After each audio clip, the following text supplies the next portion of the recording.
नमस्कार, एक बार फिर से आप सभी का स्वागत है। हम चर्चा करेंगे अपनी जर्नी को लेकर। हमारे साथ राजनीतिक और सामाजिक रूप से प्रतिष्ठित व्यक्ति धर्मवीर केमिस्ट हमारे साथ हैं। कैथल की राजनीति हो या सामाजिक मुद्दे हों, अक्सर इनसे चर्चा करते रहते हैं हम। और अगर बात करें कई राजनीतिक दलों के जो मुखिया हैं और राजनीतिक दलों के बड़े बड़े नेताओं से इनके अपने निजी ताल्लुकात हैं, तो चर्चा करेंगे इनकी जिंदगी को लेकर, जो इनका जीवन है और आज तक का जो इनका सफर, उनके बारे में, चाहे वह राजनीतिक हो या फिर इनकी निजी जिंदगी से जुड़े हुए कुछ विशेष पहलू हों। सर, बहुत बहुत स्वागत है आपका। धन्यवाद।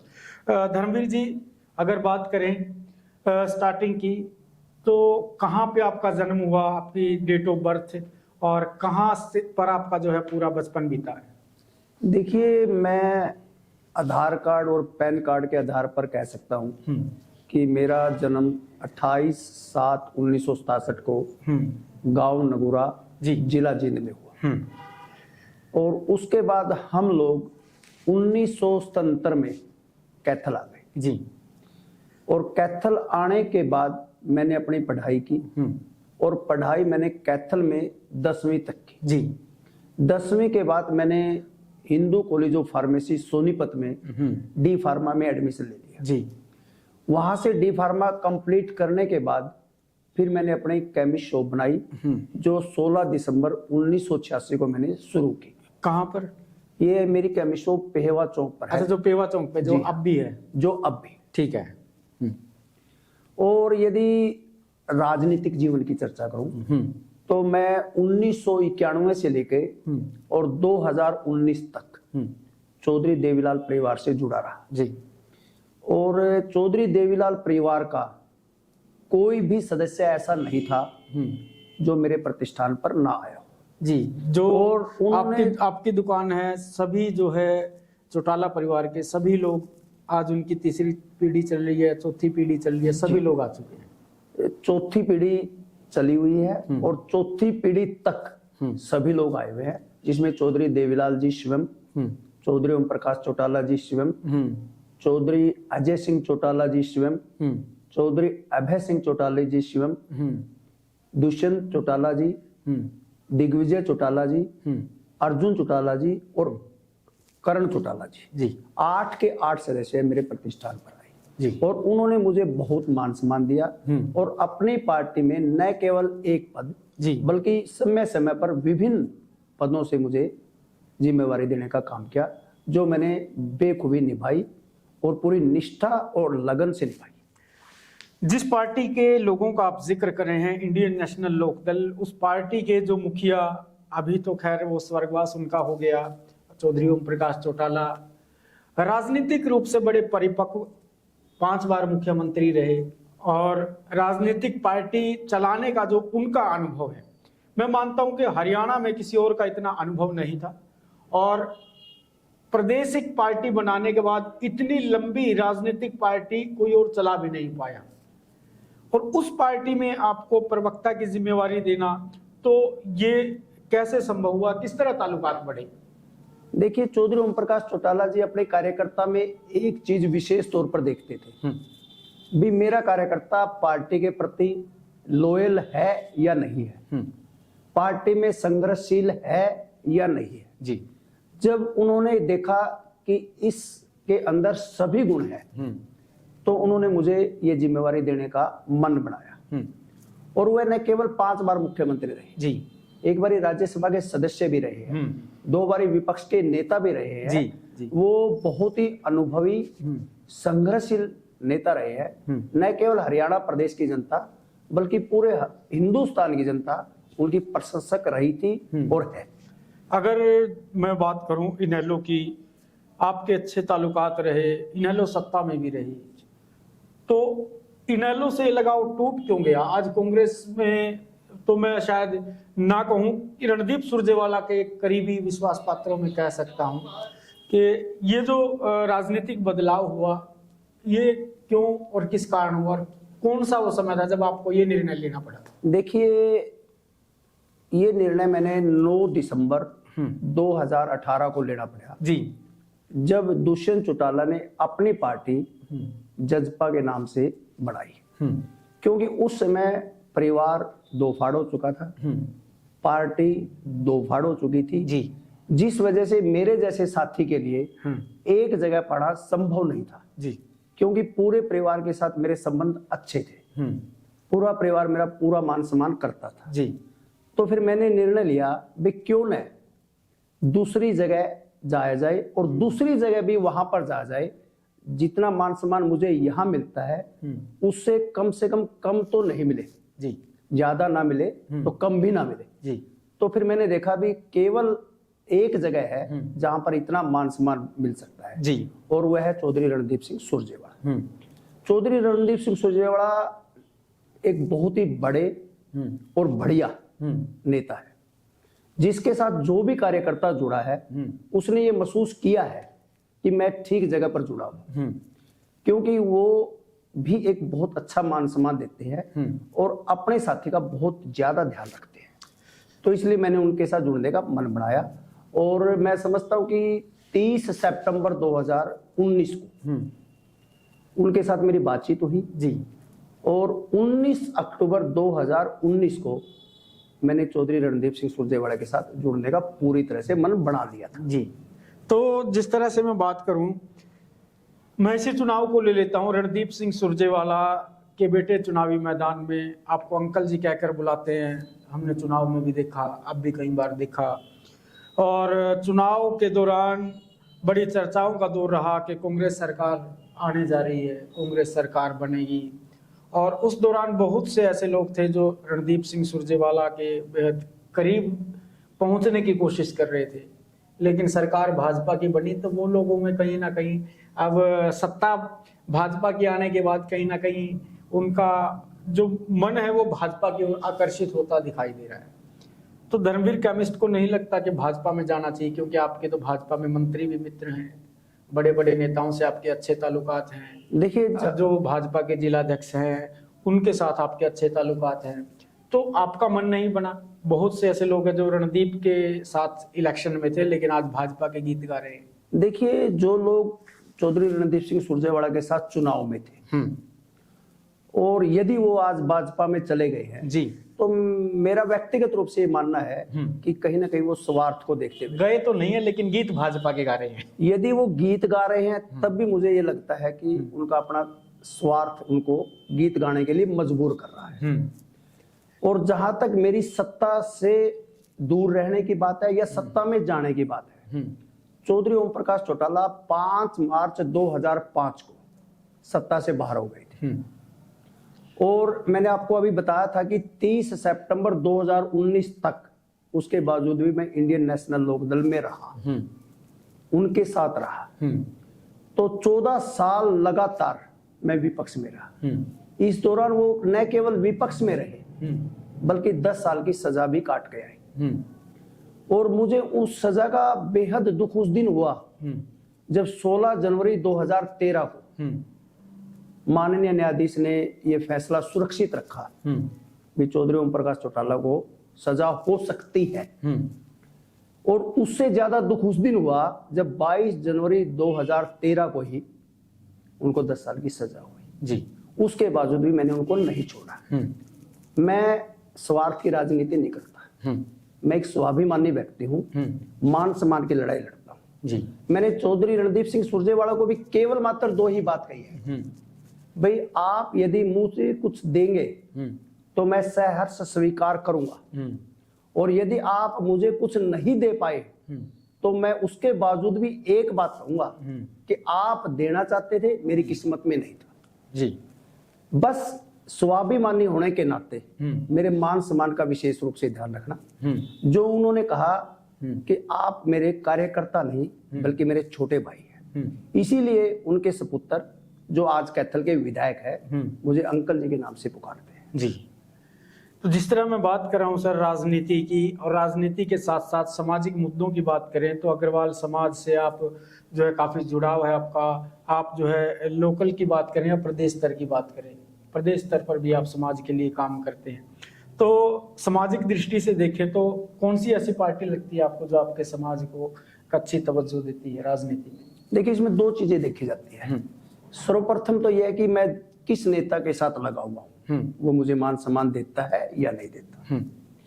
जहां तक मेरा अपना व्यक्तिगत रूप से मानना है कि जिस नेता के साथ मैं लगा हुआ हूँ, मतलब चौधरी रणदीप सिंह सुरजेवाला जी, वो मुझे बहुत ज्यादा मान सम्मान देता है, तो मुझे लगता है कि उसके साथ जुड़ना चाहिए जी, उसके साथ जुड़ने में न केवल फायदा है बल्कि बहुत ज्यादा खुशी भी मिलती है।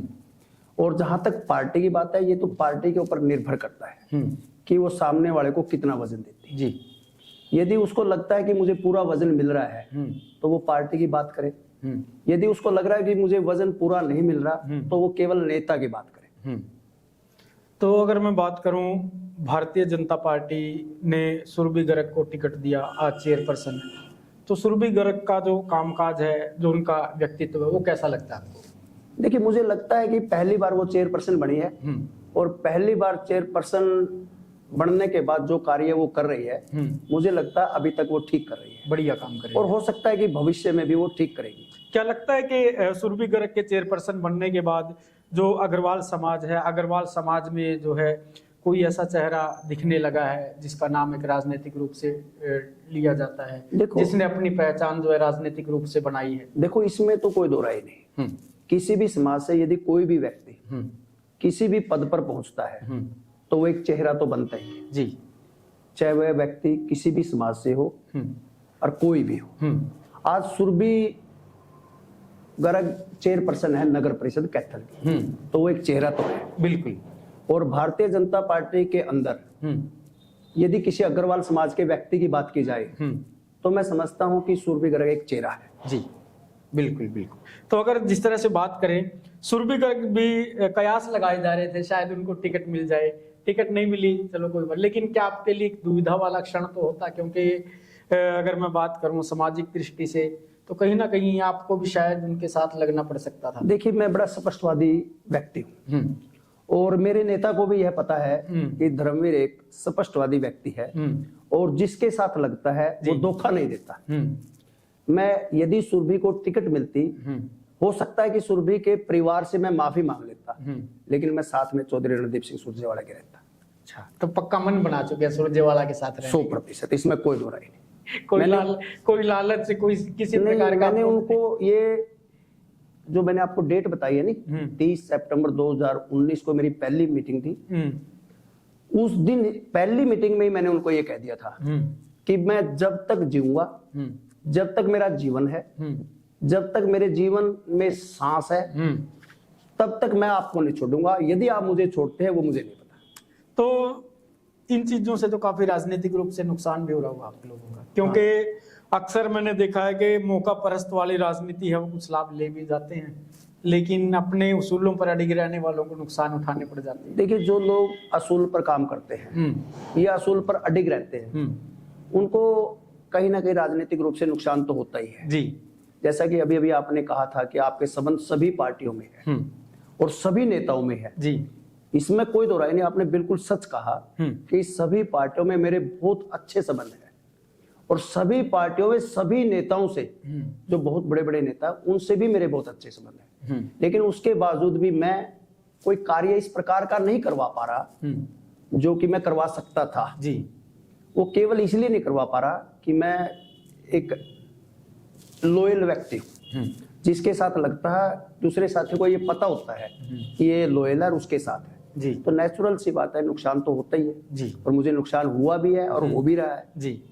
तो अगर आगे की बात करें तो आगे की क्या रणनीति है? क्योंकि आप लोगों की तो सरकार आ नहीं रही है, कांग्रेस का कहीं ये दिखाई नहीं दे रहा है कि सत्ता में आएगी, और क्या लगता है कि 5 साल जो आप लोगों को उम्मीदें थी सरकार आने के बाद, कुछ कामकाज हो पाएंगे, या फिर आपके जो नेता हैं उनके बेटे, आपके भतीजे आदित्य सुरजेवाला कुछ कामकाज करवा पाएंगे कैथल की जनता के लिए? देखिए, जहां तक राजनीतिक बात है, मैं राजनीति के साथ साथ एक सामाजिक और धार्मिक व्यक्ति भी हूँ और जहां तक मुझे पता है आप एक सोशल मीडिया से संबंधित है। जी, और वो भी शहर के प्रतिष्ठित पत्रकार में आपकी गिनती होती है। जी, और हर पहलू पर आपकी नजर होती है, हर बिंदु पर आपकी नजर होती है। रोजाना आपकी इस प्रकार की नजर हम लोगों को देखने को मिलती है जो बारीकी से हम लोग कह सकते हैं कि आप देखते हैं। तो हम लोग राजनीति को इतना महत्व नहीं देते, विशेषकर विपक्ष की बात को, जैसा कि आप कह रहे हैं कि विपक्ष में आप 5 वर्ष तक कैसे रहोगे, तो हम ये सोचते हैं कि यदि हम विपक्ष में हैं तब भी हम ठीक है, लेकिन विपक्ष के साथ साथ हम धार्मिक और सामाजिक कार्य भी करते रहते हैं, इसलिए हमें विपक्ष वाली बात विशेष रूप से ध्यान नहीं रहती जी। तो जब हम सामाजिक कार्य में और धार्मिक कार्यों में लग जाते हैं, जैसे कि आपको पता है कि मैं लगभग 1986 से और आज तक शहर की जितनी भी सामाजिक और धार्मिक संस्थाएं हैं लगभग उन सभी संस्थाओं से जुड़ा हुआ हूं जी। और किसी ना किसी संस्था की रोजाना या तो मीटिंग होती है या रोजाना कार्यक्रम होता है, उन सब में भी मैं शामिल होता हूं। जहां तक विपक्ष की बात है इतना महसूस नहीं होता, और जहां तक बिल्कुल महसूस करने वाली बात है, जब मुझे 2005 से लेकर 2019 तक ही महसूस नहीं हुआ भी मैं विपक्ष में हूं, ये तो केवल मात्र 5 साल है, इसमें तो मेरे को महसूस होने वाली बात नहीं थी। एक बात जी। दूसरी बात, चौधरी रणदीप सिंह सुरजेवाला का भविष्य बहुत बढ़िया है। वो कभी भी किसी भी समय कुछ भी बन सकते हैं। उनको आप यह नहीं कह सकते कि इनका भविष्य आज की तारीख में अंधकार में है। इनका भविष्य कभी भी रोशनी में आ सकता है। तो वैसे भी आपको याद रखेंगे अगर कभी वैसा समय आए, तो लगता है याद रखेंगे? देखिए, वो मुझे याद रखेंगे या नहीं रखेंगे यह तो वही बता सकते हैं, लेकिन मेरा अपना व्यक्तिगत रूप से ये मानना है, और न केवल मानना है, मुझे उनके ऊपर पूर्ण रूप से विश्वास भी है कि वो मुझे जैसे अब छोटा भाई आज कह रहे हैं, तो आने वाले समय में भी वो छोटा भाई जरूर कहेंगे जी। और जब छोटा भाई कहेंगे तो नेचुरल सी बात है, याद तो रखेंगे। लीलाराम से भी आपके अच्छे संबंध थे? जी हाँ, लीलाराम के साथ भी बढ़िया संबंध थे, और मैं तो आज भी अच्छे संबंध मानता हूँ। राजनीतिक तौर पे हम लोग उसकी मदद नहीं कर पाए, लेकिन संबंध तो आज भी अच्छे हैं। जी। तो क्या कारण मानते हैं अगर आपके अच्छे संबंध, उनकी क्या मानते हैं, क्यों हार हुई है उनकी? देखिए, लीलाराम उन लोगों को अपने पास नहीं रख पाया जिन लोगों को उसने रखना अति आवश्यक था, इस वजह से वो कमजोर हुआ। कुछ लोगों का कहना यह भी है कि कुछ भाजपा के लोग ही उसको हराने में लगे हुए थे। देखिए, ये तो स्वयं लीलाराम जी कह रहे हैं, मुझे कहने की जरूरत नहीं है कि मेरी पार्टी के अंदर भी कुछ लोग ऐसे थे जो यह नहीं चाहते थे कि लीलाराम चुनाव जीते जी। तो ये तो मुझे कहने की जरूरत नहीं। और जहां तक मेरा ख्याल है, आइडिया तो आप लोगों ने भी लगा लिया होगा कि लीलाराम जी किसके बारे में कह रहे हैं जी। और न केवल आप लोगों ने, आज की तारीख में हर आदमी अनुभवी है और हर आदमी ने ये अंदाजा लगा लिया होगा भी किसने उसका विरोध किया और किसने उसका साथ दिया, कितना विरोध किया और कितना साथ दिया। जी। तो जिस तरह से बात करूं धर्मवीर केमिस्ट जी, लगातार हम राजनीतिक रूप से तो चर्चा कर ही रहे हैं, अगर और आगे बढ़े सामाजिक दृष्टि से, आप बस भी चलाते हैं, बस चलाने का आपका क्या विचार मन में आया, वो भी शमशेर सिंह सुरजेवाला के नाम से, जबकि ना उनकी सत्ता में सरकार, ना रणदीप सिंह सुरजेवाला कैबिनेट में मिनिस्टर, और ना ही उनसे आप पैसा ले रहे हैं, तो ये विचार क्यों बना? क्या कोई निजी स्वार्थ था, या फिर आपको ये लगता था कि रणदीप सुरजेवाला मुख्यमंत्री बनेंगे और कुछ ना कुछ हमारा भी फायदा होगा? देखिए, ये सच्चाई है जो आपने कही। क्या कहा आपने जी? आपने कहा भी चौधरी रणदीप सिंह सुरजेवाला ना तो सरकार है, ना आप उनसे कोई पैसा ले रहे हैं, और ना वो आज की तारीख में आपका कोई फायदा कर रहे हैं।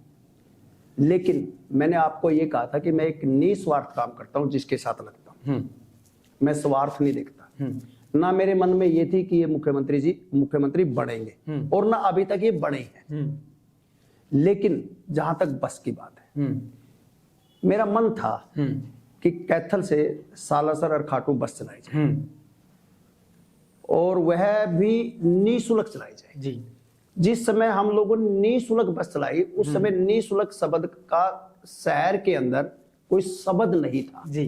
मतलब कोई संस्था, जो मेरा अपना मानना है, निःशुल्क नहीं चला रही थी। जी। और यदि वो चला रही थी तो वो सुविधा नहीं दे रही थी जो हम लोग दे रहे हैं। जी।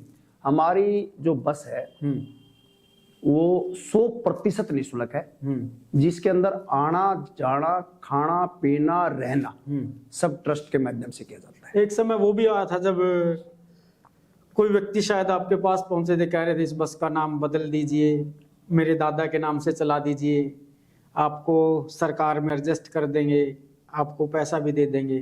क्या ऐसा वाकया भी हुआ था? देखिए, पहले तो मैं अपनी बात पूरी करता हूँ।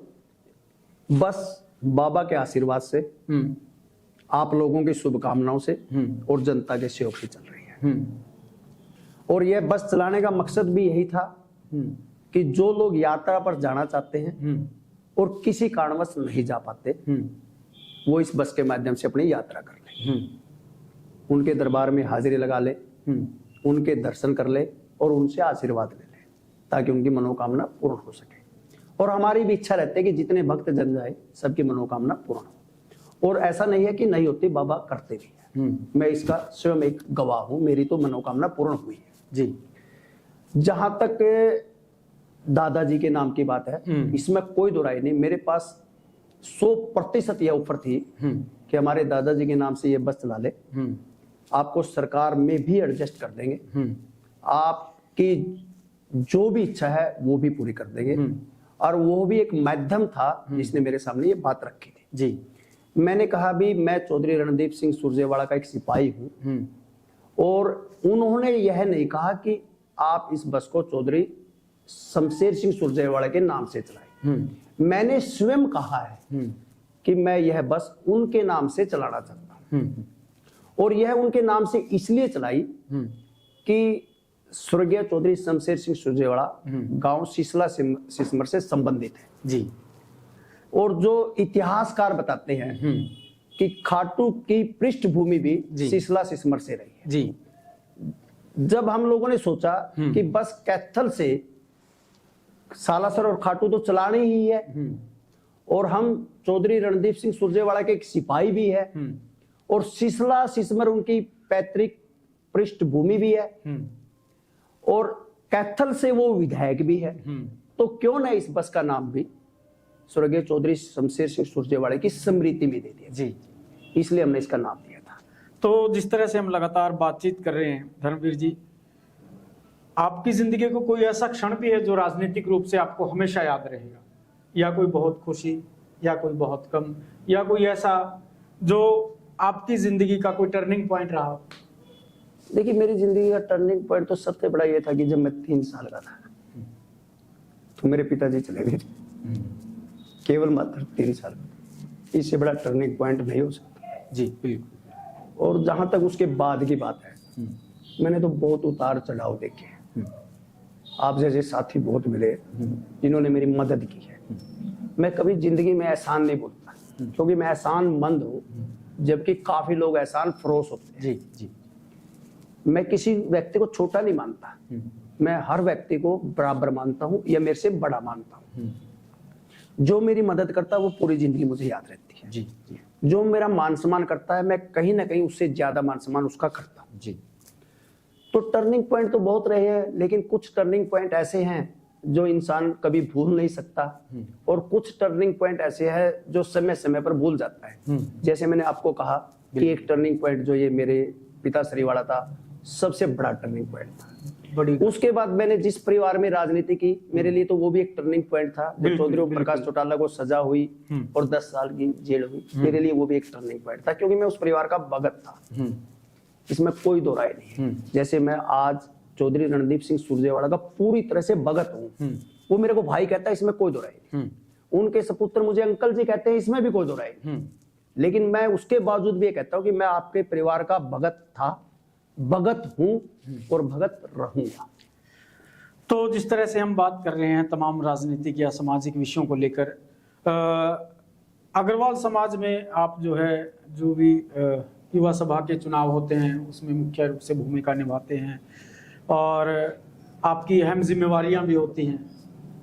कभी लगता है कि आपने कोई ऐसा निर्णय गलत लिया हो, या फिर उस समय आपको ठीक लगा हो, आज पछतावा हुआ हो? देखिए, जब मैं निर्णय लेता हूँ तब तो मैं बड़ी सोच समझ कर लेता हूँ, और वो निर्णय मेरा सही भी होता है उस समय के लिए, जिस समय मैं निर्णय लेता हूँ जी। लेकिन कई बार ऐसा होता है कि निर्णय लेने के बाद जिस साथी का हम चयन करते हैं वह साथी हमें धोखा दे देता है। फिर हमें लगता है कि जो निर्णय हमें लिया था, हम लोगों ने वो निर्णय गलत ले लिया। लेकिन वो बात हो जाती है। निर्णय लेते वक्त ये बात दिमाग में नहीं होती, जो निर्णय लेने के बाद और उस साथी के धोखा देने के बाद, यानी कि जब आप उसको बरतते हैं, यानी कि बस कुल मिला के लगा लो, जब हम उसको लगातार देखते हैं, उसकी कार्यशैली को लगा लो, इसके बर्ताव को लगा लो, उसके व्यवहार को लगा लो, उसकी बोलचाल को लगा लो, तो इस प्रकार की बातें कई साथियों के माध्यम से मेरे पास आई भी है। लेकिन उसके बावजूद भी कहते हैं नहीं भी नेकी को कुएं में डाल दे, मतलब हमारा मकसद केवल एक ही होता है भाई अच्छा कार्य करना। परिणाम कब मिलेगा, कैसा मिलेगा, किसको मिलेगा, ये तो परमात्मा को पता होता है जी। जहां तक समाज की बात आपने कही, मैं समाज में पूरी तरह से 1986 से लगातार जितनी भी बार सभा के चुनाव हुए हैं, सब चुनाव में मैं एक्टिव रहा हूं और लगभग आपके आशीर्वाद से जिस साथी को चाहा उस साथी को प्रधान बनाया भी है जी। लेकिन कई साथी ऐसे भी निकले हैं जो बहुत ही बढ़िया, और कई साथी ऐसे भी निकले हैं जो शायद दोबारा हम बनाना चाहें तब भी नहीं बन सकते। कई साथी ऐसे, यानी कि संख्या ये 1 2 3 इतनी है, 2-3 लोगों की है। संख्या तो है 3 लोगों की संख्या तो है, लेकिन आपके कैमरे पर संख्या नहीं बता सकता क्योंकि ऑन द रिकॉर्ड नहीं बता पाऊंगा, ऑफ द रिकॉर्ड बता सकता।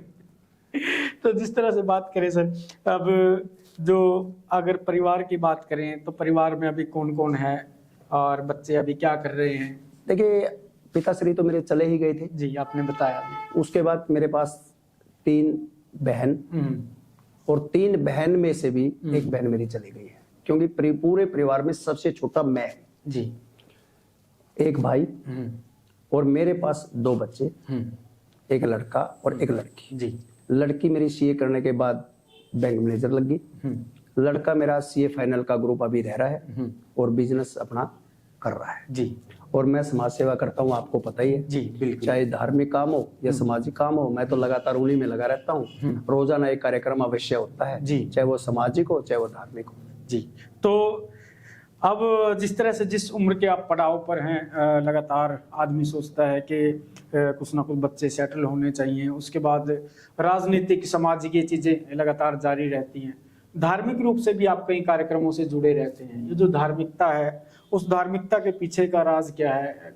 किस तरह से मतलब एक धार्मिकता आई? क्योंकि राजनीति के लोगों में धार्मिकता बहुत कम होती है। देखिए एक बार मैं रात को सोच रहा था, और वह भी तब सोच रहा था जब मैं किसी संस्कार से वापस आया था, और उसी रात की बात है। तो उस समय मेरे दिमाग में एक बात आई, भाई हर इंसान को यहां से जाना है और सब कुछ छोड़ के जाना है, तो क्यों न ऐसा माहौल बनाया जाए जिंदगी के अंदर, विश्व सामाजिक भी हो, धार्मिक भी हो। बेशक हम राजनीतिक व्यक्ति हैं, लेकिन उसके बावजूद भी मैं राजनीति को तीसरे नंबर पे गिनता हूँ। पहले नंबर पे मैं सामाजिक और धार्मिक को ही गिनता हूँ, पहले और दूसरे नंबर। तो इसी वजह से मैंने इन कामों में ध्यान देना शुरू किया और आज की तारीख में मैं कर भी रहा हूँ लगातार। जी। तो क्या लगता है कि भाई हर आदमी को अपनी जिंदगी में कुछ ना कुछ समय धार्मिक कार्यों के लिए भी निकालना चाहिए? कितना जरूरी मानते हैं? देखिए इंसान को केवल माता पिता का कर्ज नहीं चुकाना होता है, उसको समाज का भी कर्ज चुकाना होता है। चाहे समाज ने उसके ऊपर कर्ज बेशक नहीं चढ़ाया, लेकिन उसके बावजूद उसने चुकाना होता है। चुकाने का मतलब क्या होता है? अपनी जिम्मेवारी निभानी होती है। ये हम लोग अपनी जिम्मेवारी निभा रहे हैं, बल्कि मैं तो अपने आप को भी सौभाग्यशाली मानता हूं कि मैं इस प्रकार की जिम्मेवारी निभा रहा हूं, क्योंकि जिम्मेवारी परम पिता परमात्मा भी उसी को निभाने के लिए देता है जो निभाने में सक्षम हो, जो जिसकी नीति और नियत दोनों ठीक हो, और जो आप लोगों को भी ये लगे कि ये ठीक निभा रहा है। परमात्मा उसी को जिम्मेवारी देता है, और मैं सौभाग्यशाली समझता हूं कि कहीं ना कहीं सामाजिक और धार्मिक जिम्मेवारी मुझे इसीलिए मिली हुई है कि परमात्मा ने ऐसा लग रहा है कि ये निभा सकता है और निभाने में सक्षम है। कुछ लोग धार्मिक कार्यों में भी ठगी कर जाते हैं। देखिए जो लोग इस प्रकार का काम करते हैं, मुझे लगता है कि वो आने वाले समय के बारे में नहीं सोच रहे। यदि वो भविष्य के बारे में सोचेंगे तो शायद वो इस प्रकार का काम नहीं करेंगे। मुझे भी लगता है कि कुछ लोग ऐसा करते हैं, लेकिन ऐसा काम करना नहीं चाहिए। यदि वो ऐसा करते हैं तो मान के चलो बहुत बड़ा गुनाह कर रहे हैं, क्योंकि धर्म के चंदे का धंधा बहुत से लोग कर रहे हैं जो बाहर से धार्मिक हैं, लेकिन चंदे पर जो गोलमाल किया जा रहा है शायद मैं कहूँगा कि कर्म प्रधान विषव रचि राखा, जो जस करे ही तस फल चाखा। समय आने पर उनके सामने आ ही जाते हैं परिणाम। 100% परिणाम आता है और उसी के सामने आ जाता है, उसके जाने के बाद नहीं बल्कि उसके रहते हुए उसके सामने आ जाता है। मैं आपको इसी के ऊपर एक उदाहरण दे रहा हूँ।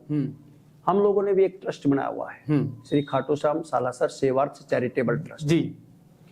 उसकी जो इनकमिंग है वो भी 100% हमारे रिकॉर्ड में होती है जी। जो उसकी आउटगोइंग है वो भी 100% हमारे रिकॉर्ड में होती है। उस ट्रस्ट का मैं प्रधान हूं, जबकि मुझे भी नहीं पता कि हमारा महासचिव और हमारा कोषाध्यक्ष ये पूरी की पूरी बिल्कुल एकदम आउटगोइंग और इनकमिंग कंप्लीट रखे हुए हैं जी। मैं कह सकता हूं जितने मेरे सदस्य हैं, जितने ट्रस्ट के सदस्य हैं, सभी बढ़िया काम कर रहे हैं और बेदाग काम कर रहे हैं और 100% सही काम कर रहे हैं। और जो लोग काम नहीं कर रहे, मेरा कहने का मतलब सही नहीं कर रहे, तो उनको आने वाले समय में सही करना चाहिए जी। हाँ। तो कोई ऐसे भी हैं जिनको ट्रस्ट में से निकाला गया हो या खुद चला गया हो? देखिए, इस बारे में तो मैं आपको नहीं कह पाऊंगा, लेकिन एक बात जरूर कहता हूं भाई, कुछ लोग ऐसे हैं जो धार्मिक और सामाजिक काम के नाम पर अपना व्यापार किए हुए हैं जी। ऐसा नहीं करना चाहिए जी, क्योंकि जनता हम लोगों पर पूरा भरोसा करती है और यदि हम लोग जनता के साथ विश्वासघात करते हैं तो कहीं ना कहीं उसका परिणाम भुगतना पड़ता है। ठीक है, बात ठीक है, बिल्कुल। चलो, तो ये चर्चा विभिन्न विषयों को लेकर लगातार हमने की है, राजनीतिक रूप से कहीं या सामाजिक रूप से कहीं परिपक्व और एक मिलनसार व्यक्ति धर्मवीर केमिस्ट, जिनके प्रतिष्ठान पर राजनीतिक, सामाजिक और धार्मिक तीनों तरह के लोगों का आना जाना लगातार लगा रहता है। तो इनसे चर्चा की है हमने, इनकी निजी जीवन के बारे में, इनकी सोच राजनीतिक रूप से क्या है उसके बारे में, धार्मिकता और इनकी जो एक सामाजिक संस्था है उनके बारे में। तो इन विषयों को लेकर लगातार चर्चा करते रहते हैं और आगे भी, क्योंकि ये इनके जीवन से जुड़े हुए कुछ पहलू हैं, आगे फिर से इनके साथ चर्चा करेंगे और कुछ और पहलुओं पर बातचीत करके जानेंगे उस पर इनके क्या विचार हैं या फिर इनकी निजी जिंदगी से जुड़े हुए कुछ बातें, और उनके लिए लगातार और शख्सियतों से भी हम लगातार बातचीत करके जानेंगे। लगातार बने रहिए हमारे साथ। सर, बहुत बहुत धन्यवाद। धन्यवाद। तो लगातार बने रहिए हमारे साथ, क्योंकि इस तरह से लगातार तमाम लोगों से चर्चा करेंगे हम। संदीप बागड़ी हूं मैं, कैथल प्राइम टीवी देख रहे हैं आप।